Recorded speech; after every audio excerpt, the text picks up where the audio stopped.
So we're going to have a look today at pruning some Nepeta.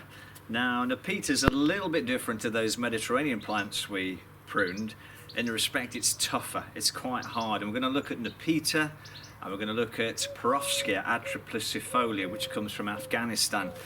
Nepeta, just behind me here, is a plant that's from garden origin, and when you have a close look at it you can see that it's got these sort of ovate leaves, and it's sort of what we call a crenate, sort of almost cloudy round the outside of it, quite a hairy leaf and with purple veins on the back of it.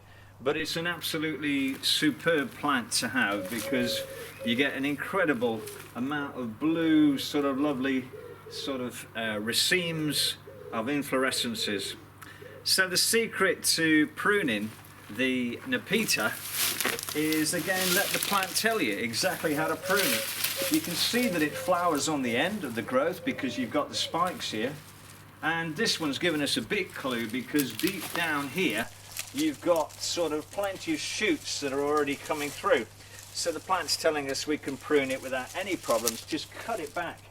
And that's all we've got to do. Very simple pruning, very similar really to, well, it's identical to what we did with the Santa Lina, what we did with the Melissa, and we did Helichrysum. So there's a whole series of plants that you have that you can kind of cut back this way, and this one's tough enough so we can cut back this one without any fear of the frost really causing problems, whereas some you might leave a little bit longer because if you cut them back, this sort of old growth is protecting them. So this is going to be just chop back all this sort of old long sort of inflorescences, chop them back. A little bit of a seedling thorn there. So we'll cut all that back, just grab a bunch and just chop it through. And we'll just put that to one side. And we'll just grab another bunch and just work it through. And we'll just get that done, that piece there. There we go. Chop a bunch through. There we are. And there we go.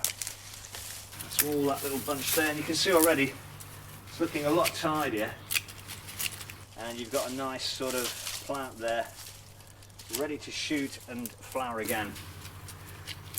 It's a little bit different.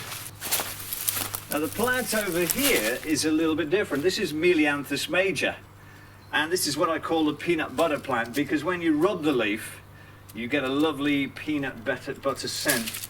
And I can see that there is a shoot low down here that is sort of coming through. You can see deep down in here, there's a lovely little shoot here which is coming through.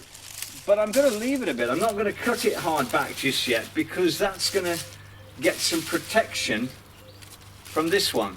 This foliage which is dying back. Now we could have protected it, of course, with fleece, but by leaving these sort of long sort of shoots which will have had the flowers on, that will protect these little bits at the bottom. So I'm going to leave that a while, and when they've shot up a bit more, once we get to sort of into May, particularly the last week of May, I'll chop it right back and then it can shoot up and form a new plant. So that's what I'm going to do with the Melianthus major. So rather than cut back now, leave it until into May, so less chance for frost and knocking back those nice shoots. Let's have a look at the Mexican salvias next, and we'll see what we can find out about them.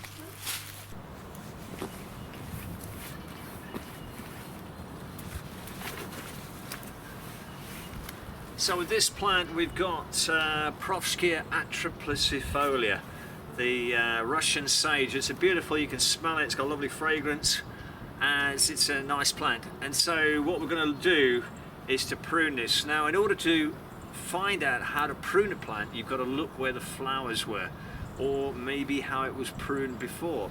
So you can see here the flowers are on the end of this season's growth. There's also a bit of a clue because there are some buds at the base which are showing that they're going to grow.